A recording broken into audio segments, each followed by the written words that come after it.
Cockroach जनता party म्हणे आता भारतामध्ये रिव्होल्यूशन घडून आणणार आहे. वा वा रे हिपोक्रेसी वा. इन्होंने देश की जेनजी को शेड़ी यानी गोट्स कहा. हे तिथे बसून ह्या ज्या जेनजी शेळ्या आहेत ना त्यांना राखायलेत.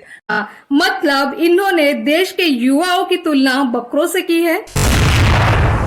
ये चल क्या रहा यार देश में. सीजेआई साहब भारत के युवाओं को कॉकरोच कहते हैं तो ये जैसे मैडम यहाँ के युवाओं को बकरियां बोल रही. इतना ही नहीं बल्कि इन्होंने ये तक कह दिया कि कॉकरोच जनता पार्टी के फाउंडर इनके समर्थकों को बकरियों की तरह हाक रहे हैं. म्हणजे हे जे लोक आहेत ना याला उंटावरून शेळ्या राखणे जे म्हणतात ना तेच आहेत. हे काही फरक नाही त्यांच्यामध्ये आणि याच्यामध्ये. अरे गधड्यांनो, क्या वैल्यू रह गई है देश के युवाओं की जबकि इसके जैसी खुद गधड़ी औरत देश के युवाओं को गधड़े बोल रही है. वो युवा जो देश का वर्तमान और भविष्य है. अरे गधड्यांनो, अगोदर वोट तर करा ना. यांच्याकडे वोटिंग आयडी कार्ड तरी आहे. मतलब इनको सोशल मीडिया इन्फ्लुएंस क्या होता है ये तक पता नहीं. डिजिटल कैंपेन क्या होता है ये तक पता नहीं. इन्हें ये तक नहीं पता कि 2024 के लोकसभा चुनाव में अब की बार 400 पार को डिजिटल कैंपेनिंग ने ही रोका था. और ये यही तक नहीं रुकी, इसने देश के युवा को ये तक कहा कि यहाँ के युवा अपनी बुद्धि घुटने में लेके फिरता है. तिला जो युथ आहे तो अगदी डोकं गुडघ्यात घेऊन फिरतो ना. आजकालची जी सो कॉल्ड डूम जनरेशन आहे ना त्यांना कूल दिसण्यासाठी ते कुठले ट्रेंड फॉलो करतील सांगता येत नाही. कॉकरोच जनता पार्टीला फॉलो करणाऱ्या अर्ध्याच्या वरती पोरांना काय असते आयडियोलॉजी काय नसते याच्यातला काही मेळच नसतो.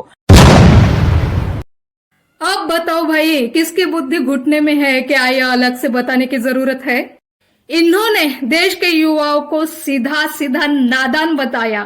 काय असतं यांना राष्ट्र बदलणं किंवा काय असतं राष्ट्राबद्दल काम करणं याच्याबद्दलही काही माहिती नाहीये.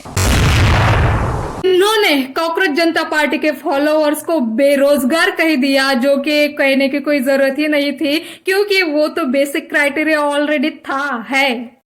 जस्ट आपण बेरोजगार आहोत आणि कुठल्या तरी ट्रेंड मध्ये आपल्याला पार्टिसिपेट करायचंय म्हणून हे सगळे लोक याला फॉलो करतात. यांचा मेन अजेंडा काय माहिती का, बीजेपीला अनफॉलो करा. अरे तुम्ही जर नवीन पार्टी ओपन करताय तर काहीतरी नवीन सांगा ना जनतेला जे जनतेच्या हिताचं असेल. बीजेपी से डिटैच होना यही तो आज के डेट में सिर्फ युवाओं की नहीं बल्कि सभी एज के लोगों के हित में है. लेकिन ये ठहरी बीजेपी के अनभक्त, और अनभक्तों में इतनी अक्कल कहा कि वो जनता का हित समझ सके. आणि मी सुद्धा बीजेपी पेक्षा जर चांगला पक्ष आला तर त्या पक्षाला नक्कीच फॉलो करेल. Nice joke. ये बीजेपी के अंधभक्ति में पूरी तरह डूब चुकी है तो क्या वाकई ये तानाशाह को बीजेपी जैसे जालिम पार्टी को छोड़ के कोई और पार्टी अच्छी लगेगी. इन्होंने देश के युवाओं को बावला तक कह दिया. कॉकरोच जनता पार्टीमध्ये कोण आहेत, युथ. आणि युथ काय, बावळट.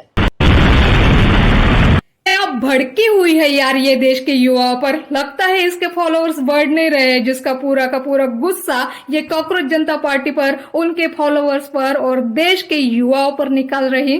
भाई कॉकरोच जनता पार्टी के फॉलोअर्स जाओ भाई, इनको भी फॉलो करो तब भी ये शांत होगी, वरना सीजेपी के लिए इनकी जलन और बढ़ेगी.